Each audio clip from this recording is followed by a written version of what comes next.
చాలా మంది Indian voters పొలిటీషియన్స్లా చూడరు. వాళ్ళేదో పైన దిగి వచ్చిన వాళ్ళగా, వాళ్ళేదో దేవుళ్ళగా, వాళ్ళతో సెల్ఫీ తీసుకుని సోషల్ మీడియాలో పోస్ట్ చేసి అదేదో పెద్ద గొప్పలాగా ఫీల్ అయిపోయి షో ఆఫ్ చేస్తుంటారు. దీన్నే పొలిటికల్ సైన్స్లో ఒక పేరు ఉంటుంది, concept of over developed state and comparatively less developed societies. Over developed state అంటే అభివృద్ధి చెందిన అది కాదు, స్టేట్ అపరేటర్స్, మనం సృష్టించుకునే గవర్నింగ్ ఇన్స్టిట్యూషన్స్ అండ్ మెకానిజమ్స్. స్వాతంత్రం వచ్చిన వెంటనే బ్రిటిష్ వాళ్ళు వెంటనే ఈ ఏదైతే ఉందే మెకానిజం అంతా గవర్నింగ్ అవన్నీ వెంటనే తీసుకున్నాం. కానీ దానికి తగినట్టు మన సొసైటీ ఎవాల్వ్ అవ్వలేదు. అందుకే ఇప్పటికీ చూస్తుంటాం పొలిటీషియన్ వస్తే ఏదో వంగి దండాలు పెట్టడం, వాళ్ళేదో రాజులు, మన వాళ్ళకి బానిసలు లెక్క, మన పవర్ ఏంటో మనకు తెలియకుండా మనం బిహేవ్ చేస్తాం. రీసెంట్గా ఒక ఎగ్జాంపుల్ చూపిస్తా.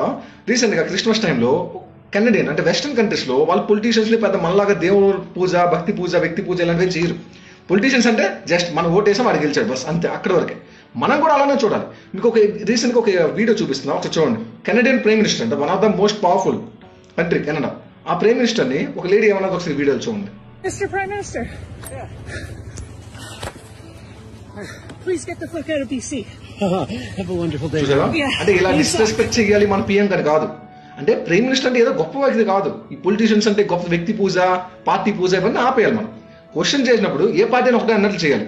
మన దగ్గర కనీసం ఇలా పిఎం కాదు కదా, కనీసం నార్మల్ ఒక సర్పంచ్ కి, ఒక నార్మల్ ప్రెసిడెంట్ కూడా అనలేము మనం.